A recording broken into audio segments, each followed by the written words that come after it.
Hi, good morning, or good afternoon, or good evening to everyone, wherever you're joining us from. And welcome to the report launch and discussion of the state of social enterprise in Southeast Asia. And I'm Jen, and I'll be your host for this event.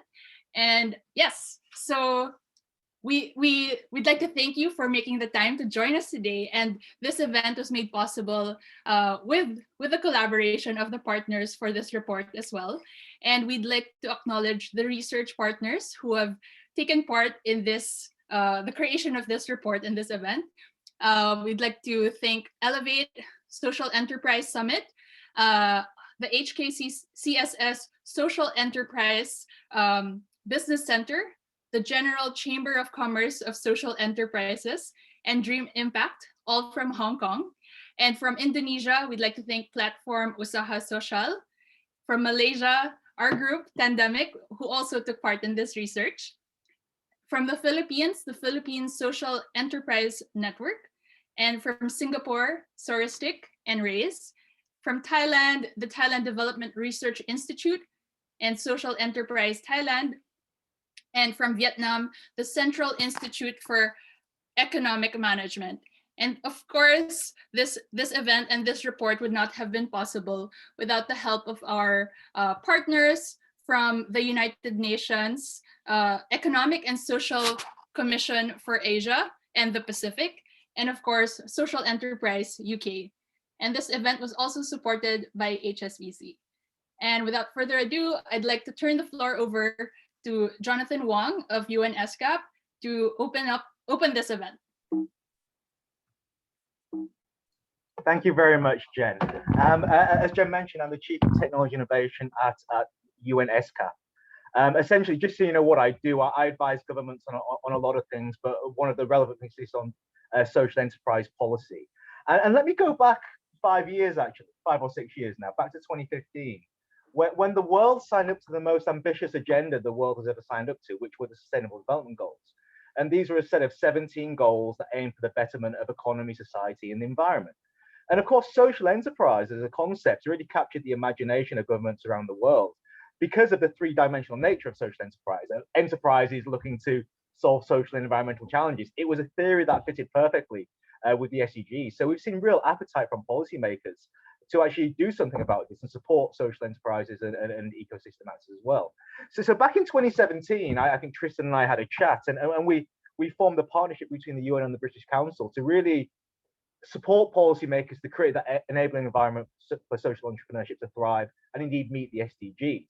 And a big part of this work was these social enterprise surveys, which really we kind of embarked on this journey on to ensure that government policies were kind of effective and evidence-based, but really to get insights from the ecosystem and social entrepreneurs on the ground to inform better policy making and ensuring policy was actually doing what we set out it was trying to do and being more user-centric, if that's the word I can use. And today's report is really a culmination of all that work, and it's bringing together several studies that we've done in partnership with the British Council, and indeed a couple of studies that have been sponsored by HSBC as well. I'll be very brief because there's much more interesting people than me speaking today, but just to say, I hope that the insights today will be kind of interesting to you all as well. I know some of you are from government, many of you are not, but hopefully these insights are interesting. And just to end by saying again, Jen mentioned all the partners. There have been many, many people with us on this journey. Just to thank all the partners for all the work they've done on this, which is culminating in this event today. So I'll stop there, Jen, and hand back to you. And I wish everybody a very enjoyable session today. Thank you.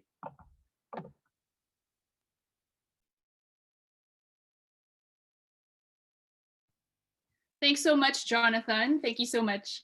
And now we'll move on to a poll on perceptions on the state of social enterprise in Southeast Asia.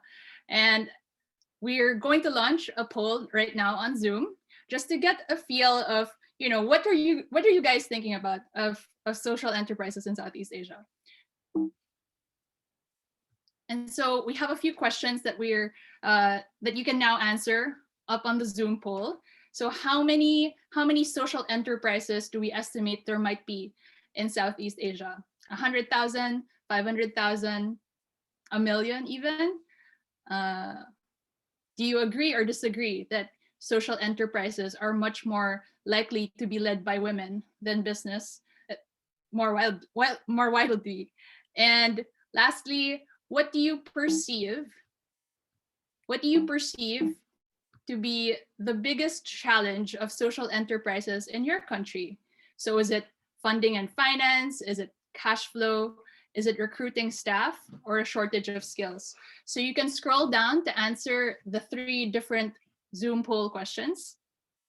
And we'll give you guys just a few more seconds, perhaps like 30 seconds more, to put in your responses and just to see, what people are thinking in the room.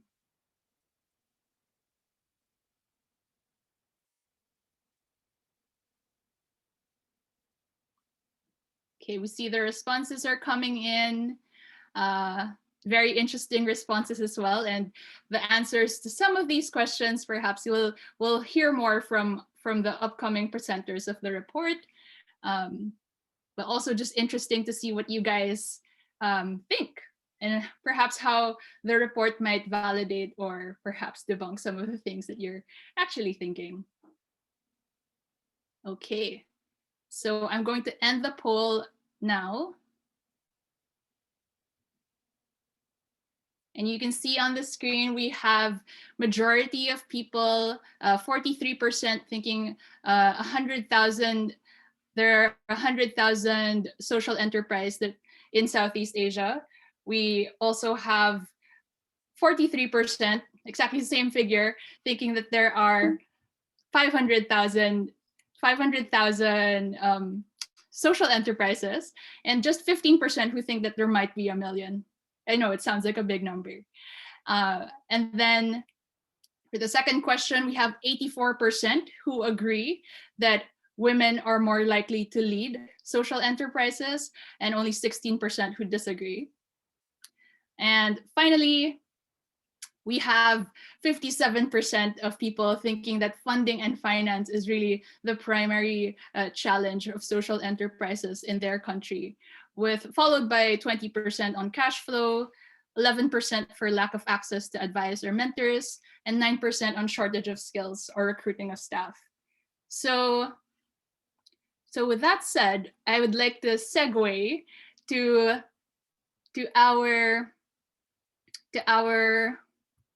our speakers for the presentation of the report. And I'd like to introduce Ruhi Mukherjee. She's a consultant with Elevate in Singapore, and also Dan Gregory, the Director of Social Enterprise UK. Take it away, Ruhi. Great, thank you so much, Jen. And thank you very much to British Council, UNESCAP, Social Enterprise UK, HSBC, and all the other research partners for having us here today. It is truly my pleasure to be here to present the state of social enterprise in Southeast Asia. Our brief presentation this afternoon will be covering some of the key findings from the comparative report in order to set the stage for the panel discussion that will follow our presentation, as well as to provide you with an idea of the analysis and larger findings that are available in the full report to get you to head on over to that link and read the whole thing. So we're bringing together comparisons between social enterprises in the region to highlight both commonalities and differences, as well as patterns and challenges that they face. The comparative report covers the key markets of Hong Kong, Indonesia, Malaysia, the Philippines, Singapore, Thailand, and Vietnam. So these studies were all conducted between 2017 and 2020, and the territory-specific research largely overwhelmingly follows the same methodological process, with some different variations in design and process that are based on the individual contextual nuances and factors faced in these countries, particularly since the onset of the COVID-19 crisis. All the reports utilized a quantitative survey as well as stakeholder engagement, which either took the form of interviews, focus groups, or workshop sessions. The research process is really designed in such a way as to get very active engagement, both with social entrepreneurs, as well as government and policymakers, and other ecosystem influencers. One thing that's picked up across all the different reports is varying definitions of social enterprise. There is not a consistent definition across countries or territories examined, and our research really takes a very inclusive approach to defining social enterprise, leveraging 3 main criteria, and there's some different changes to how these criteria are applied in each of the markets. So the first that you see is whether the organization places emphasis on profit first, social environmental mission first, or both jointly.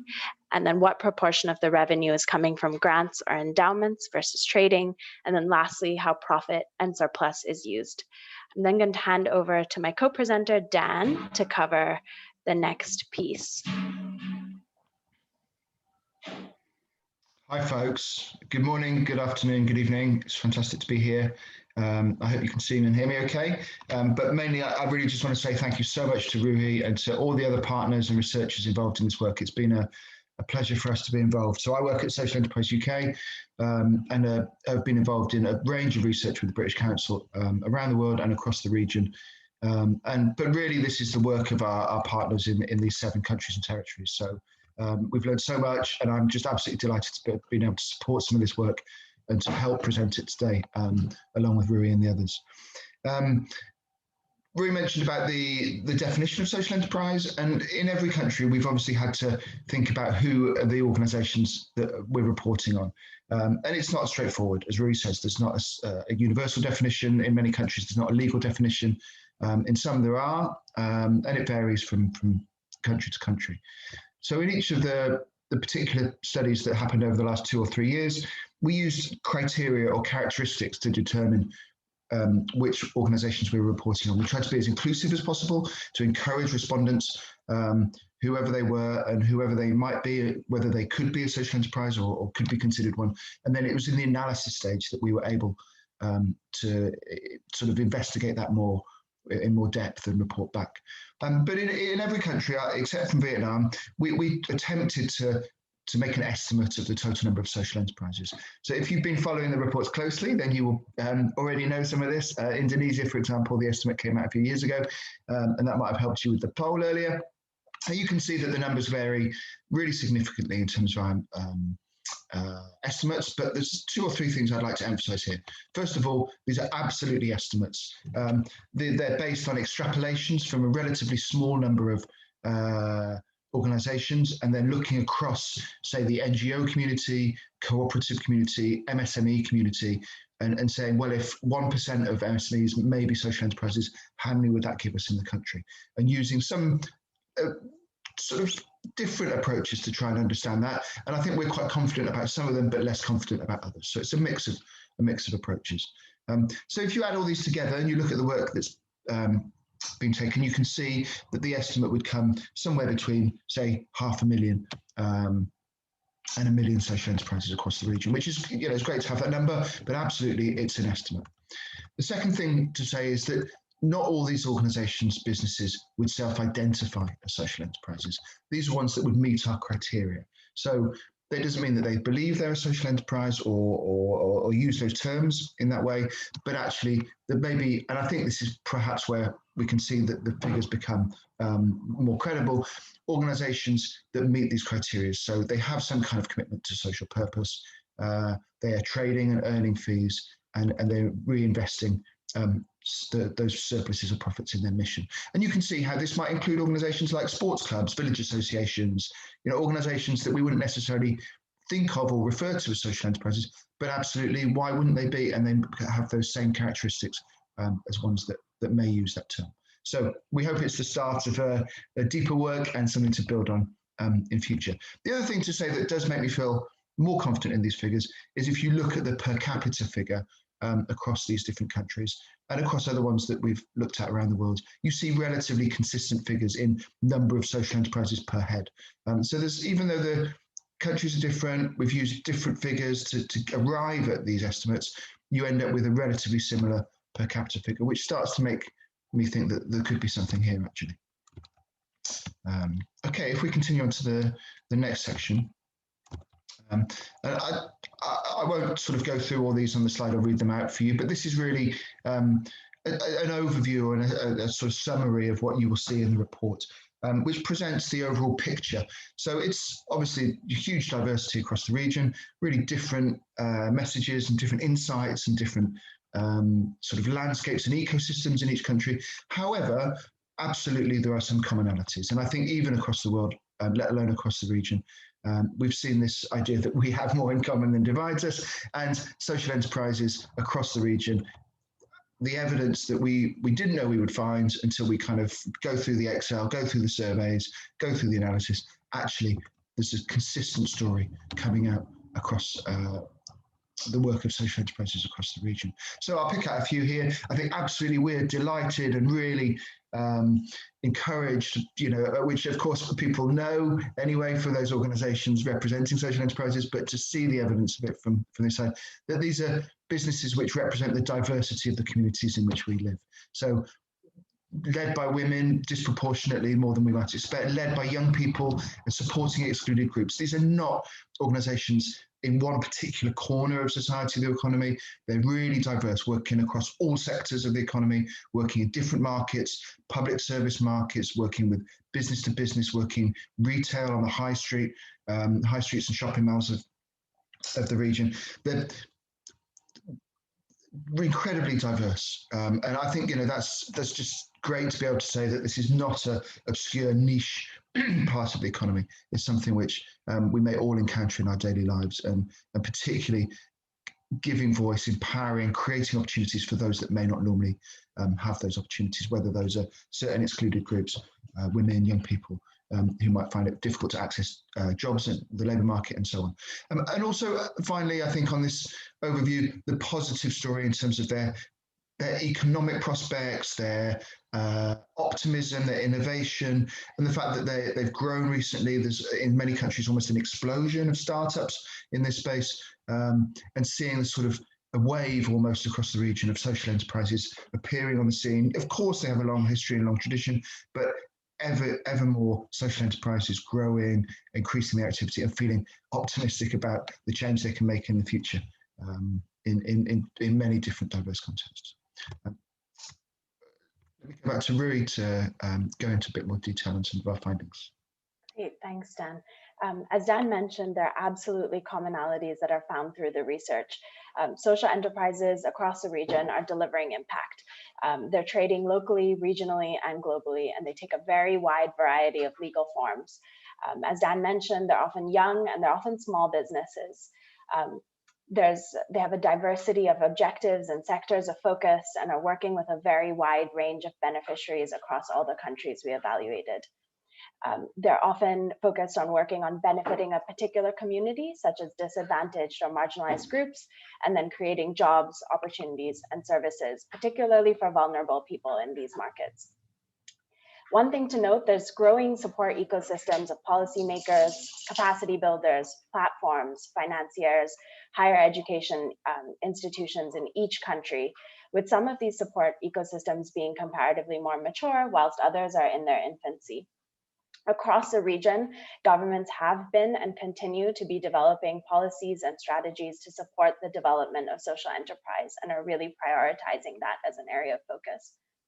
The more recent surveys in Singapore, Thailand, and Hong Kong have found that the COVID-19 crisis has had significant impacts across social enterprises in the region. Many have reduced their activity as a result and are becoming relatively more pessimistic about future growth prospects as they adapt to the ongoing realities. We're also going to deep dive into a couple of the specific findings from this research to give you a taste of what's to be found in the report, so that you can then delve in deeper following this presentation. One of those areas is on the gender and the age of leadership. We touched on this very briefly in the poll, where 84% of you believed that social enterprises are led by women. This is entirely in line with our research findings. In Malaysia and Singapore, at 54 and 65% respectively, there's an absolute majority in the proportion of female leaders of social enterprises. In areas such as Thailand and Hong Kong, this is smaller. However, female leadership is still much higher than in commercial businesses more widely, such as the SME sector. As Dan also mentioned, social enterprise leaders in our region are very often young people. Across all the geographies that we surveyed, leaders tend to be between the ages of 25 and 44. In Indonesia, there's the highest proportion of social enterprises led by people under the age of 24, which is quite remarkable. Conversely, in Hong Kong, there's a much higher percentage of those that are older or relatively early retirees that are social enterprise leaders. This can be related to things such as population demographics or aging in the city, resource prioritization towards this area. But this really shows that social enterprises are really dynamic organizations. They're involving groups from across different sectors and ages, and it's a really positive sign for future growth. And hand it back over to Dan. Thanks, Ruhi. So we also wanted to explore some of the challenges and the barriers and constraints that social enterprises face. So while I'm, so happy and so pleased that there's such a positive message here and positive story, it's not all rosy, and there are important reasons to look at some of the barriers and constraints to help us feed into how policy and the support ecosystem can make a difference in future based on evidence. So here's one example. As Ruhi says, there's more in the report, but just for a bit of flavour today, here's a summary of some of the issues around finance. Of course, access to funding and finance is very often seen as one of, or perhaps the key barrier facing social enterprises in many countries. So you can see some examples here of where we've been able to explore exactly what kind of finance we're talking about. Are we talking about loans, or did people actually mean grants, which is often common confusion when we ask this question around access to money of various kinds. And you can see some of the different challenges. So I think this is a really, really good example where, of course, there's many things in common, but also there's some differences between countries and territories.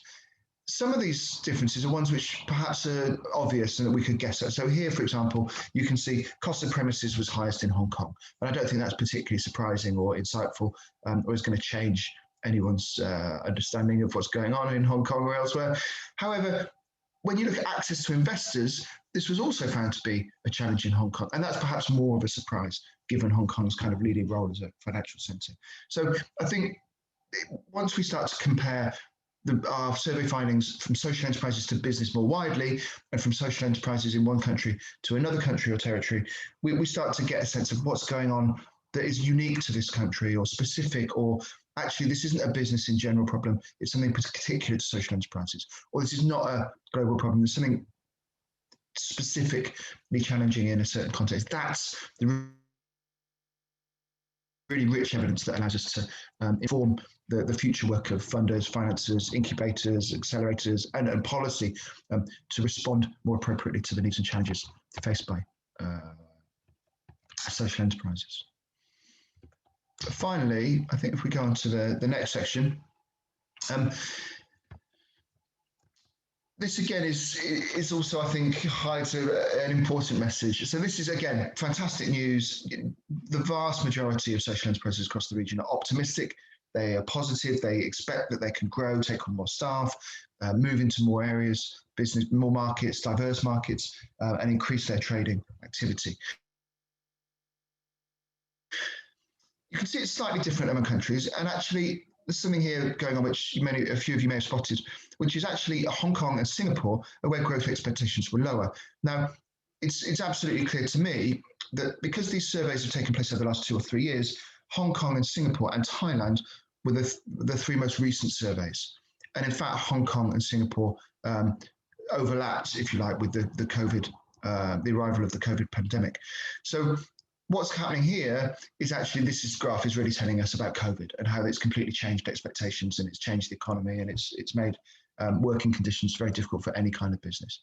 And I think that's a really important message, that we often think about social enterprises and their particular challenges, but above all, these are businesses operating in markets, selling goods and services to people. And of course, therefore, they will be massively influenced by external factors and trading conditions. So again, there's some interesting stuff here, but I think it really reinforces what we know about social enterprises, that they are trading for good in services and markets, using commercial imperatives to change people's lives for the better.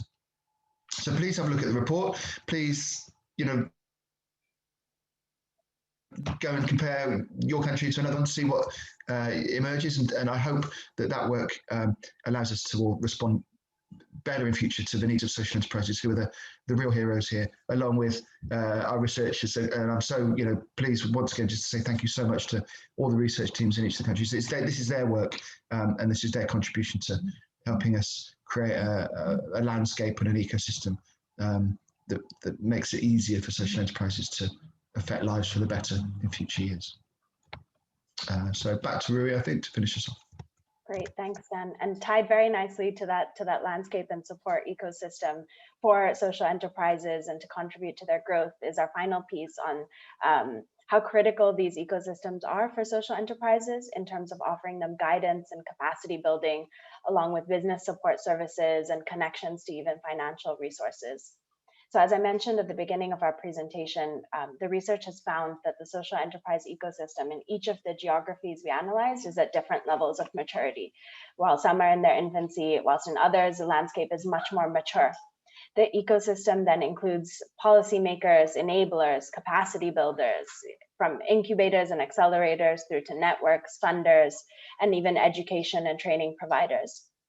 In some territories that we analyzed, the ecosystem is very highly concentrated in major cities, with social enterprises in rural areas then sometimes reporting barriers to accessing some of these tools of support.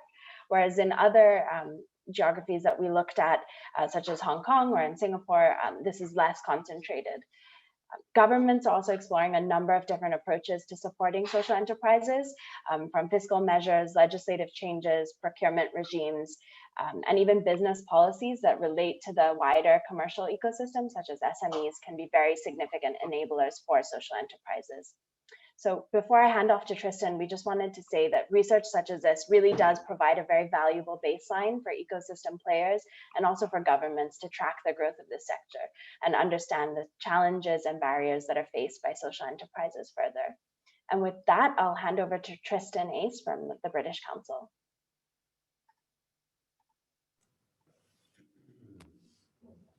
Okay, thank you very much, Ruhi and Dan. Again, once again, thanks to everybody for joining us this afternoon for the launch of our social enterprise survey in Southeast Asia. I think we have just under 200 people joining the call from right across the region and from as far afield as Taiwan, the UK, New Zealand as well. So it's fantastic turnout for the launch today. I think a testimony to the interest in this topic. Before we invite our panelists to contribute and provide their insights to the findings, I just wanted to highlight how the research that we do actually impacts on policy. Because often we do this research and these reports sit in dusty bookshelves or increasingly in far-flung dusty parts of the internet. And I wanted just to make the point that this work has really informed policy in this region and of course beyond. And this is really part of a program that we've been running with the United Nations UNESCAP since 2017, where we've been working with governments across the region, helping them to think through how to create a more effective enabling environment for social enterprises to succeed. And the data and evidence from our social enterprise landscape surveys have played an important role in this and in these efforts. So these reports do have real value in supporting a more effective environment for social enterprises across the region. Okay, brilliant. So what I'm going to do now is I'm going to invite some of our research and strategic partners to join us, to turn on their cameras and to provide some of their insights into what they're seeing in our regional survey. And all of our discussants today were involved in the country or territory surveys that we've been publishing over the last 2 or 3 years. So first of all, we have Stephanie Arifin, who's from platform Usaha Social or Plus in Indonesia. We have Dorothy Lam from Dream Impact in Hong Kong. We have Casper Ng from the Centre for Social Enterprise, or the Singapore Centre for Social Enterprise, RAISE. And we have Sudarat Rojpangesam. I don't know if I pronounced your name correctly, Da, but Da is from Social Enterprise Thailand Association. So welcome to you all. And what we're going to do over the next 30 minutes or so is go into a bit more detail and give a bit of color, character, and flavor to the findings that we've just heard. And there are, I can see already, lots of questions coming into the chat box. Please keep them coming, and I will do my best to try to summarize some of them and ask our panelists to respond to them as well over the next 30 minutes or so. But what I intend to do is take some of the key findings and ask our panelists to reflect on how they see them manifesting in real life in their particular country or territory context. And one of the key questions and challenges that is commonly talked about is scale. Right across the region, scale and scaling social enterprises is a real challenge. And I can see one question already about that, question of scale. What happens after the first 3 years to social enterprises? Are we seeing them continue and sustain or not? And I thought I'd start this question in Indonesia, the biggest country by far in the region, the 4th biggest population on the planet, with 16,000 islands. It can be a real challenge to address the huge population and the huge needs that country faces. And it can be a real challenge for economic development strategy to ensure that communities right across Indonesia are benefiting from economic development. We think that social enterprise offers us a potential solution to this challenge. And our survey highlights that social enterprises in Indonesia often operate at a regional or local level. So this suggests that they are really rooted in communities, and often they can be hyper-local, which makes it very difficult to scale, as often these businesses will be addressing issues in really local or even quite remote communities. So my question therefore to you, Stephanie, is do you think it makes more sense to focus our efforts and our strategies on ensuring the sustainability of many small social enterprises, or should we be trying to uncover the next social enterprise unicorn, the next Gojek, for example, in Indonesia? Of course, I think your insights will be relevant for the region as a whole, but we're keen to get your thoughts on where you see the most or the biggest opportunity for growth of social enterprises in Indonesia. Yeah, thanks, Tristan, and thanks everybody, and to the panelists. I can't wait to hear from you as well. You're absolutely right. I mean, first and foremost, I think there's scalability has always been a challenge, and you're right again when it comes to how big and difficult it can be in Indonesia to do that. And to answer your question, I actually asked my team about this, get their input as well before I come on here. And I think we all are on agreement that there's even though there's of course strong value in driving both, as to where Indonesia's landscape is at currently, and you're right, because they're so rooted to the community. I think there is that strong push. I think I would say I would prefer that focuses on SMEs, and also because they are the ones who face the most challenge, whether it's access to information or access to infrastructure and the support they need really to grow and to survive even after the pandemic. So I think there's again, of course there's a value in pushing the next unicorn or whatnot, but I think there's a very tiny bit of number of that we can actually push through. And in terms of numbers, it's just a lot that we can work with that still needs to grow. And we're not even talking about unicorn scale yet. We're talking about like pre-seed or seed stage. And I think those, again, if we don't, it's a funnel process as well, right? And if we don't grow these small stage social enterprises, there won't be an next project because they're all stuck. So again, it's of course difficult to have 16,000 islands, but I think there's a strong demand, I think, and it should be a strong push to focus on the SME side. Okay, thanks, Stephanie. I think I had a small echo there, but I think we managed to get most of what we said there around the challenge of scale and something like Indonesia. I think that is a big challenge right across the region that we're seeing that social enterprises face. Great. So I will be keen to get more reflections on that question of scale from other panelists as well. So feel free to respond to that question.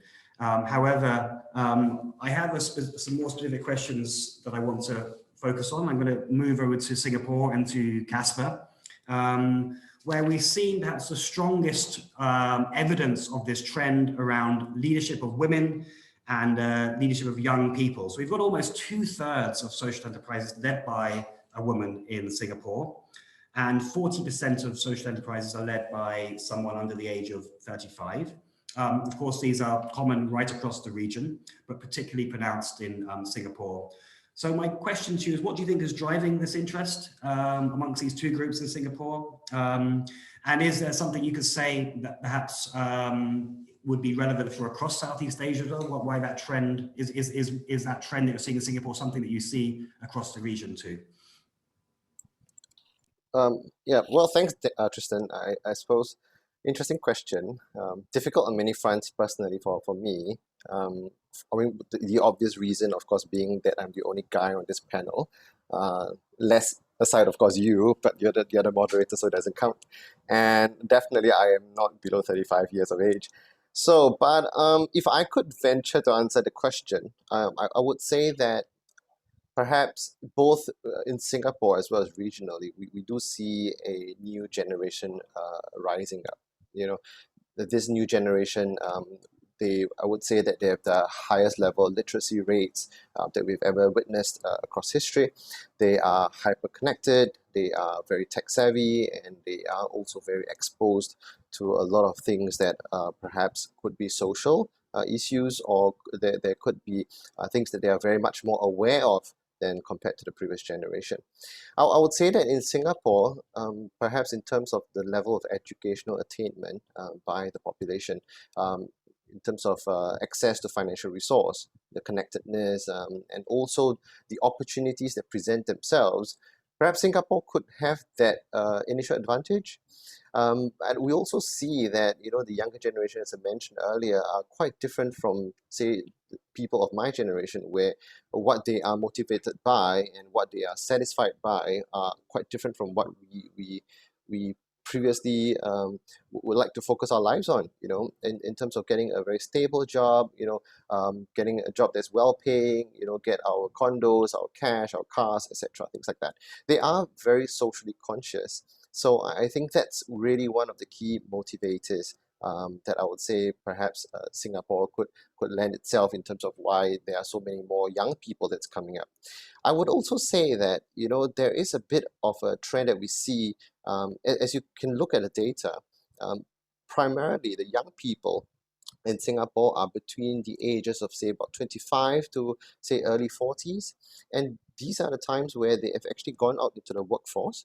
Maybe they've worked there for a couple of years, they have had some savings, they might view their life as unmeaningful, or they might be, as mentioned earlier, exposed to something that they felt that they, you know, better suits them. So they take the leap of faith and they come out from their jobs and they actually try to set up a social enterprise to meet some of these social needs.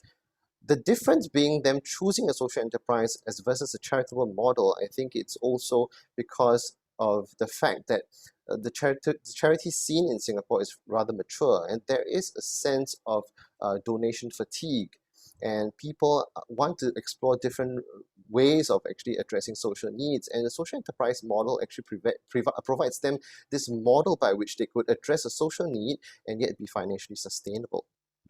I do want to also just kind of touch on a little bit about what we see in the region in terms of what could be driving it, is that we see that there's greater interest from philanthropic and impact funders, where corporates and governments alike to want to do more on the issue of empowerment and impact investment. You know, gender lens investing has also been quite coming up to the forefront quite a fair bit, and I just recently read that, you know, in Asia alone in about 2019, just across the private and public markets, they've actually raised to a tune of $1.3 billion for gender lens investing. So I think this is kind of driving a lot of the focus on where the money is going, what are the profiles of people that are receiving the money, and thereby also creating the interest in the social enterprise scene, as we've seen from the results. So this is just kind of a few broad observations that I probably could share. Thanks, Casper. There was one, I might have one quick follow-up question for you, Casper, because a question that came up from one of our audience members was around how COVID-19 has impacted on women-led social enterprises. And we found that in our recently published COVID response survey, which you can also find on the British Council's website, and perhaps you can pop it in the chat as well, that women-led social enterprises have suffered the most. Do you think that's a trend that you've seen in Singapore? And what do you think needs to be done to ensure that these women-led enterprises are able to have the support to recover from the pandemic?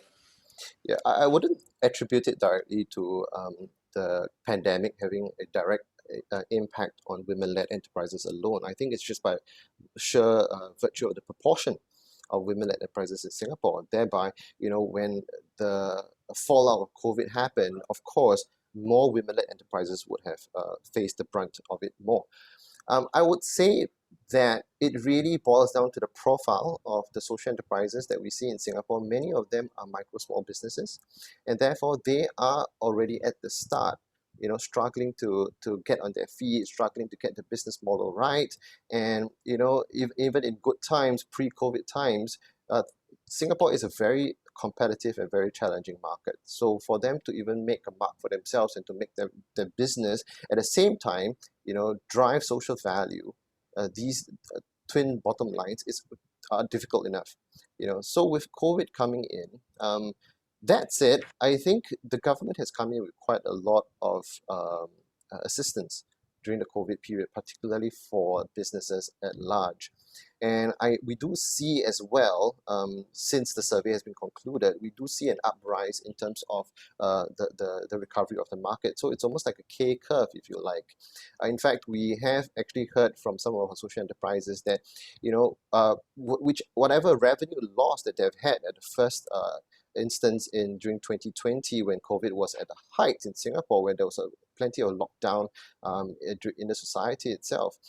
Pre-lockdown, they've actually recovered quite a substantial bit of their revenue, and surpassing actually whatever they could have made quarter on quarter. So we are seeing a bit of a recovery, but I wouldn't say that it is primarily focused only on women-led enterprises. And a lot of the interventions that we provided are really quite broad-based. I would say that across the board, every business would face very similar challenges. And I think once we have these intervention policies in place, every business would actually get to enjoy them. Okay, great, thanks. Thanks, Casper. So let's just head then up a little bit further into Southeast Asia to Thailand and to Dar. So Thailand now has one of the most comprehensive laws to support social enterprise really anywhere in the world, not just in Southeast Asia. However, our survey in Thailand reveals two key issues. The first is around the challenge of accessing finance, and particularly around accessing working capital. And the second thing is an issue of awareness, the lack of public awareness of social enterprises and their impact in the country.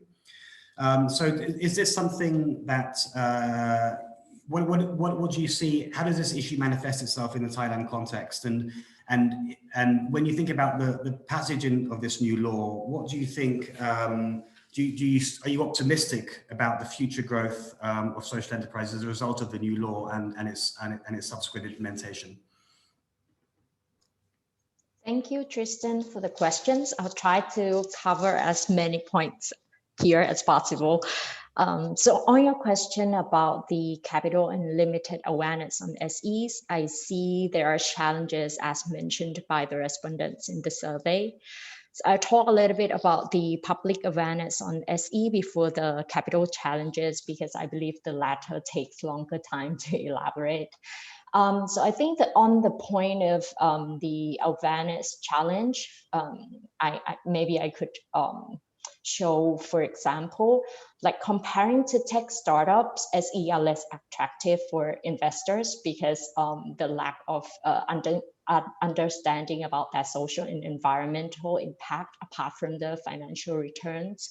And comparing to nonprofit, they are less likely to get grant or donation during the initiation stage because of their for-profit nature. So promoting SEs with the wider audience will be critical for the growth of SE as a sector. And I think the understanding on the concept of SE, what they do, what they, how they contribute to the country economically, socially, and environmentally will help bring more support into the sector, be it in the forms of human resources to work for SEs, in the view of consumers or even investors. And on your second point on the obstacle in accessing finance, if we look into the reasons of this, which is also asked in the State of the Social Enterprise Survey, and the answers turn out different for the early stage and growth stage enterprises. So for early stage enterprise, they identify unrefined business model as the cause of the difficulty to tap into capital. This can be solved with more governmental support in funding incubators to help SEs with more refined business models. And this also depends a lot on the mechanism of the Social Enterprise Promotion Fund, which I will elaborate a little bit more in the following points.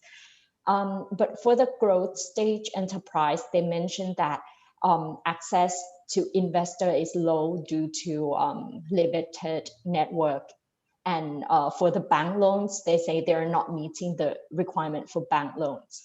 I personally don't agree with the statement about the limited access to investors because I see there exists the pool of domestic investors, but they rarely focus their investment on impact investment.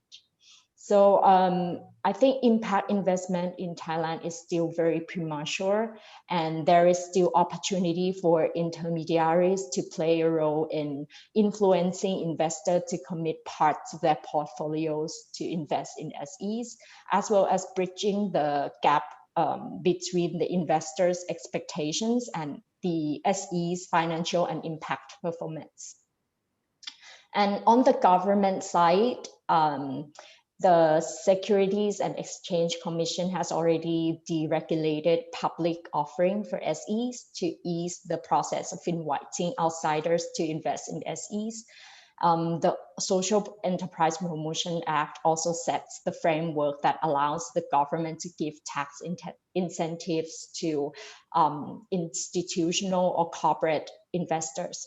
So there is still room for this policy to extend to the incentive to individual investors like angel investors who play a very significant role in the to enable the early stage SEs. And for the point on the bank loans, I think the biggest obstacle is entrepreneur not having collaterals to guarantee their loan. So many ended up unqualified. So during the COVID-19, the situation has become worse. Most of the SE faced cash flow shortage and were unable to get soft loan from the government policy. But thanks to the vision of the government saving banks, the bank has collaborated with SE Thailand on a special project, which has offered special conditioned loans to SEs. The collateral value is much smaller in this project, and the past performance is less strict to allow more access for loan. To help ease the SE's cash flow. And also part of them is also for short and long-term investment. So on your question, if having the act is helping to accelerate the growth of SEs, my answer is yes, as it can be seen from the current tax policy and easing public offering that I just mentioned. However, I think a lot still needs to be done. And one of the key things is to ensure that the Social Enterprise Promotion Fund in the beginning has a secure source of funding and can also expand its pool in the future. So this can also be done through like inviting private investors to chip in their resources with tax incentive or dividend in return. And also promoting the governmental preferential procurement scheme can help accelerate the growth in this sector too. So on your last point, I might not be able to tell what other countries' government should do to promote SEs in their sectors, because I think it is quite contextual. Like, for example, Thailand views having the act as instrumental to pull government support for SEs, while other countries advocate the way of letting the sector grow without having to strictly define some rigid characteristic, which in turns, I think it's beneficial that it's allow more innovation in the sector. But we could share best practices and lessons learned at the policy level. So something good could be adopted across countries, and space like this webinar is a good example too. Great. Thank you very much, Da. And building on that question of the role of government, I think that takes us nicely into our question for Dorothy in Hong Kong. I mean, Dorothy, Hong Kong's had quite a lot of support now for a number of years from government in building what is quite a mature ecosystem and relatively well-developed environment for social enterprises in the city. However, our research shows that still most SEs remain quite small, and a key challenge that was identified was access to growth capital. Again, a similar challenge to one that was identified in Indonesia. So what do you think would you like to see happen in Hong Kong, particularly given that it is a regional center of finance, both domestically, but also potentially for Southeast Asia as well? And what role do you think Hong Kong could play in playing a bigger role in that, in providing access to social finance for social enterprises to grow, both in domestically and across the region? Yeah, thank you, Kristen. I think it's really exciting to also hear the perspectives from different regions. And I think what Da mentioned about Thailand, about the access to funding, I think the loans, it's really interesting because what we see in Hong Kong is quite the opposite. SEs are quite afraid to take out loans because of future prospects, and also it's quite a different form of finance that they're not used to. So I think in Hong Kong, it's traditionally more on grants or project funding. And so taking the innovation on the loan, I think it's quite exciting. And I think the loan also rests on whether an SE has a sustainable business model that they feel they have the ability to repay the loan in the future. I think that's what we want to drive as well in Hong Kong, to shift their mindset from relying on grants. I think on one hand, of course, we can have the government to be more flexible for SEs to take grants, but I think we also should encourage them to have the mindset that they can repay loans, that they should build and refine their business models. I think that's also something in the Hong Kong report that mentioned that one of the biggest challenges also in business model refinement and the role of intermediaries to play in capacity building and refining their business model. I think that's quite key. And also, I think as an intermediary ourselves, working with investors, those are the two things that they look for in business models. And also secondly, actually their team. So something I also wanted to address is talent. I think Tristan mentioned the way of financing social enterprises. I think first and foremost, we need to finance talent. We need to have social entrepreneurs that have the mindset of investing in talent, that they actually build their teams commercially. I think in commercial startups, the co-founding team and also the talent in their company matters a lot in terms of how they can scale, how they can grow. So without that, it's really hard for SEs to actually scale and grow. So no matter how much money you give them, even if they have a great business model, if they don't have a competitive or ambitious team, they cannot grow. So something linked to the Hong Kong ecosystem in the tech side is also in Hong Kong through the Science Park and also Cyberport, they actually fund foreign talents to come to Hong Kong to be part of a tech startup. I think something we discussed in our Hong Kong launch is that we would encourage the government to actually support SE talent as well, so that we can actually get, investment bankers or lawyers or people that are professional marketers, accountants to actually join SEs to build no matter how much training you give them, if they don't have the talent to execute, it's really difficult. So I think that's something we would recommend. And also more flexible funding. I think right now, a lot of the government funding is very project-based and the scope is set. So you have to achieve certain social outcomes, but there's not enough funding for operations or for their marketing expenses. So I think if there's more flexible funding, even if it's grant, I think that would also help the social enterprises even think about strategic planning. If they can hire a consultant to help them develop their strategic plan for as a social enterprise, I think that would also help a lot. And also, I think on the financing side, having building a network of impact investors, people who are, I think right now there are a lot of angels out there that really want to allocate their capital towards social enterprises, but they don't have a channel to, they don't have a network to. So I think I would love to encourage all of us as platforms in our respective economies to start building these networks for people to share knowledge and to deal share. I think something we've noticed in investment is actually people like to co-invest. So they're not just investing on their own, but once they find a deal that they want to invest in, they pull in their friends, they pull in their networks and actually support to grow. And the investors on the journey, they can co-learn from each other. What do they value from this startup? Is it the education? Is it the empowerment? Is it the social and the environmental impact? What's interesting about impact investors is that everyone has a different measurement of impact and different measurement of outcomes and success. So on this co-investment journey, that's really where they can explore their interest in impact investing. And so that they can learn from each other. And I would say finally, the role of Hong Kong in building this is really thinking of alternative ways of financing impact, innovative models of impact, whether it's private-public partnerships, or is it impact bonds, outcome-based financing, cooperatives? I think Hong Kong can become a ground for kind of creating these new forms of blended finance, and that we're not just thinking of investment from the traditional sense of, I need to have X amount of financial return, but also a learning ground for different people to interact and experience together. Great, thank you very much, Dorothy. Wow, so that was incredibly comprehensive summary there in what was a very difficult set of questions I asked you to cover in a very short period of time. So thanks to all of our panelists and to our presenters today. We deliberately keep these sessions quite short because we are very cognizant of the digital fatigue that many people have faced at this time. However, I think this session could have gone on and on and on, and it's great to see at the end of the session there are actually more people than there were at the start. I think we now have about 206 people in the panel discussion. So I do hope that everybody will take the time to download the report, the regional report, and of course you can also download our individual country and territory reports as well. From the British Council website. The link should be in the box or on the screen now as well.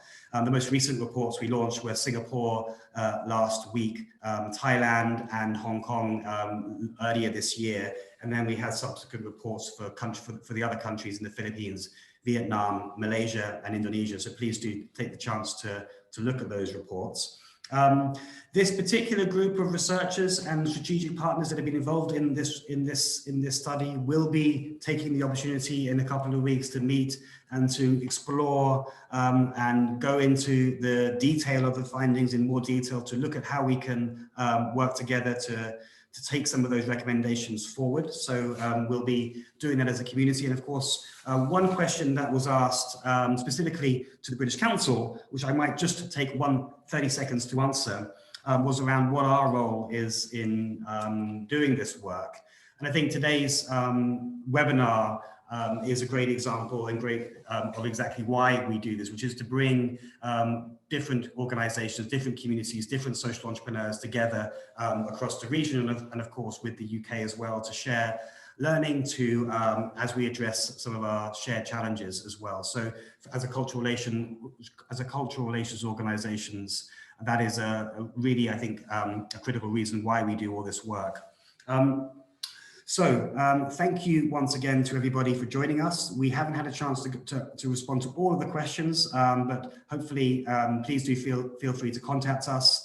and also to read the report in more detail in order to find out more information about the research. Particularly, there's some questions around definitions, where you can find a lot more, much more detail about the methodology in the reports themselves as well.